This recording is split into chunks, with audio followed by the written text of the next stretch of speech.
What's up guys, it's Sam here and welcome back to a video. In this video, we're gonna check out some of my favorite assets for Unity in 2023.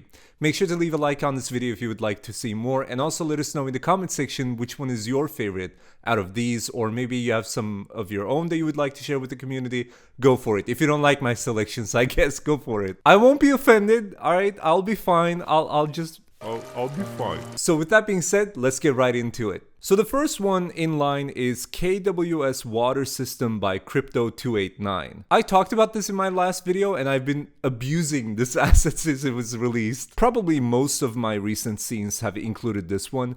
Basically, as the name suggests, this is a very high quality water system which allows you to add surfaces such as oceans, rivers, lakes, and even smaller pools into your scene. My favorite feature is hands down the fact that you can add shoreline waves that just look incredible. This pack has 3 versions which are all separated on the asset store as individual products, based on which render pipeline it supports. I have always been on the HDRP one and it has worked very well for my use cases. I'll link all 3 versions in the description though, including the HDRP one plus all of the other assets that we cover in this video. So go ahead and click on them after watching this video. Don't switch right now, please watch the video. Second in line, we have Expanse Volumetric Skies by 3M's Creative. Expanse is another asset that I've used in most of my scene creations recently. It allows you to basically add volumetric skies into your scene, much like the name suggests, but it has a specific feature as well, which is the volumetric clouds. You can add static clouds if you wish to, or you can use a fully fleshed out volumetric cloud system, or you can use both. Why not both? This is probably the best pack that I've used so far for volumetric clouds. Like, Unity's own volumetric cloud system is pretty cool, but I don't think that it's as advanced right now for more complicated use. So this one, it's super simple to set up. You can just get started with it right away and it looks great out of the box, so definitely worth a try. Next up on number 3, we have Prefab Brush Plus by Arky Andrews. This asset is very simple. It allows you to paint prefabs on a surface much like you would use the Terrain Tools brush. This pack allows you to save and load brushes, filter what you can paint prefabs on top of by using layers and tags, paint multiple prefabs at once, and more. This is the tool that I've been using in most of my scene creations that you may have seen, and you may also be one of the people who actually asked me, what do you use for this? I mean, I've just been satisfied with how simple and straightforward it is, and I think that for $7, this is a pretty neat tool. By the way, I have a microphone that just like keeps sticking up every now and then. I hope it's not distracting you. I'm just like, it's not distracting, is it? Next up at number 4, we have Easy Roads 3D by Endasoft. Using the Terrain Tools in Unity, I always get stuck with the lack of path tools. It actually helps create complex setups as well, but even with my simpler use case here, like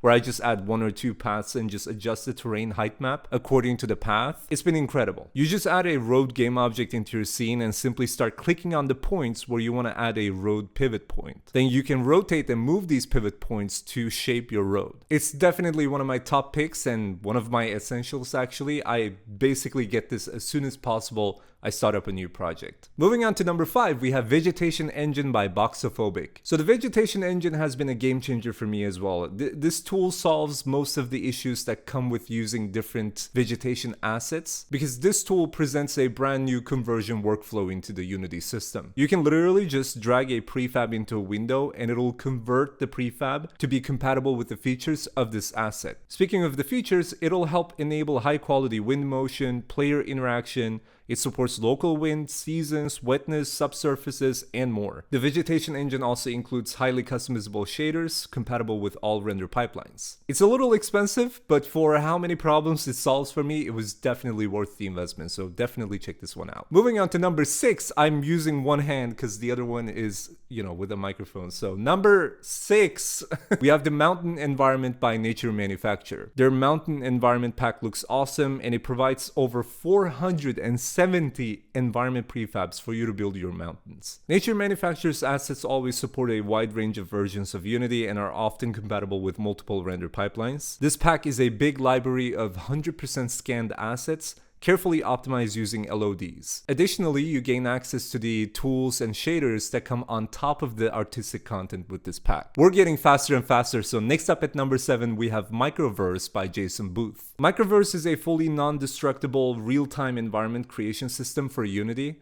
Everything is updated live without delays using a stamp-based approach. You can quickly create, texture, and populate the scene with textured mountains, forests, grasslands, and paths cutting through them. In the system, everything is basically a stamp, which can modify terrain heights, procedurally texture the terrain, add trees, grass, or prefabs to an area, or add music and sound to the scene as well. Areas can be defined by shapes, textures, splines, or by painting right in the scene, allowing you to easily define the areas. This is a pretty cool asset that will definitely speed up your creation process in terms of environment, so worth checking out. Moving on to number 8, because my camera battery is ending and I want to finish recording this video, we have Quibli by Dusty Room. So for this one, boys, we gotta get the anime hats on top of our heads. If I can edit this one up here, I will be a great editor.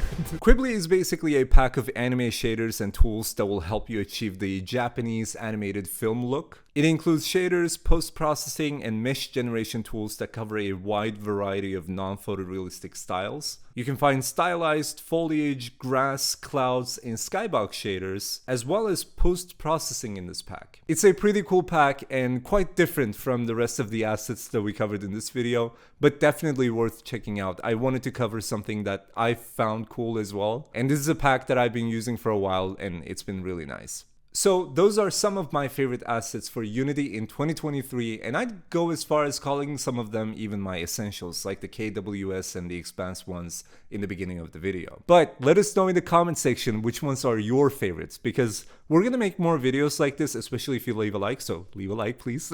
And as we make these videos, I also want to try what the community likes, so if you guys have your favorite assets, let me know, let me try them out, and then if they're really good, we're gonna make a video covering them as well. Also hit the subscribe button right below the channel. I think it's below now with the YouTube UI. I'm getting back to YouTube, alright? I'm still getting used to it. Hit subscribe to stay up to tune, and with that being said, thanks for watching and have a good one.